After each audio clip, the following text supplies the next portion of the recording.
दिन भर की गतिविधियों के बाद रात का समय आ गया था। एक छोटे से गांव में जहां सभी लोग आपस में मिलजुल कर रहते थे, एक छोटे से बच्चे का नाम था राजू। राजू अपने माता पिता के साथ रहता था और उसका एक खास शौक था। वह हमेशा नए नए खिलौनों की तलाश में रहता था। एक दिन राजू का अपने गांव के पास एक जंगल में चले जाने का विचार हुआ। जंगल में घूमते हुए उसने एक अजीब सा खिलौना देखा। वह खिलौना एक पुराने पेड़ के नीचे छिपा हुआ था। राजू की आंखों को वह खिलौना किसी राज के समान लगा। वह जल्दी से वहां पहुंचा और खिलौना हाथ में लेकर बड़े उत्साह से गांव की ओर बढ़ा। लेकिन रास्ते में वह एक अनजान व्यक्ति से मिला। व्यक्ति ने कहा, यह खिलौना बहुत ही खास है, इसे सोच समझ कर लेना, इसमें हर क्षण का रहस्य है।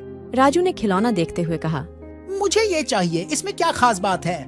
तुम लोग हमेशा जल्दबाजी में होते हो, इसलिए मैं तुम्हें यह खिलौना दे रहा हूँ, पर एक शर्त पर। बताओ, शर्त क्या है?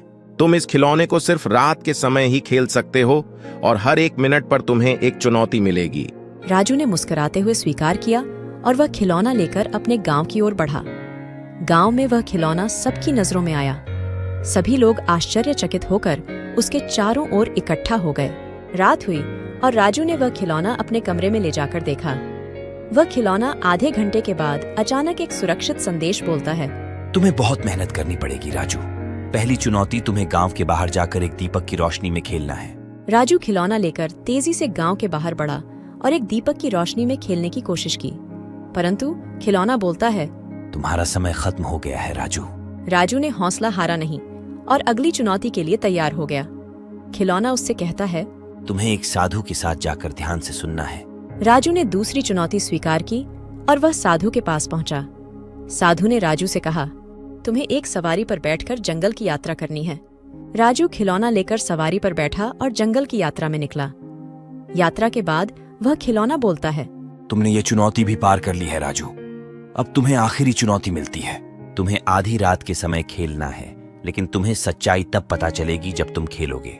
रात के अंधेरे में राजू ने खिलौना खेलना शुरू किया। हर मिनट बदलते रहे संदेशों के साथ खेल राजू को एक नई दुनिया में ले गया। जैसे जैसे राजू आगे बढ़ता गए, उसकी आत्मा में एक नया उत्साह और समर्पण उत्पन्न हुआ। आखिरकार सुबह के समय खिलौना बोलता है, तुमने सच्चाई को पहचान लिया है राजू। तुम जो खोज रहे थे वह तुम्हारी आत्मा में है। धन्यवाद, तुमने मुझे सच्चाई का मतलब सिखाया। यह खिलौना मेरे लिए अनमोल है। राजू ने गांव लौटकर सभी को अपनी नई उपलब्धि के बारे में बताया और सभी ने इसकी सराहना की। उस दिन के बाद राजू ने खुद को समर्पित कर दिया और उसने अपनी जीवन यात्रा में सत्य और समर्पण के महत्व को सीखा। इस कहानी को अनदेखा खिलौना के नाम से सज्जित किया गया है, जो इसके सारे रहस्यमयी संदेश को संक्षेपित रूप में दर्शाता है। धन्यवाद। कृपया हमारे चैनल GS नेटवर्क को सब्सक्राइब करें।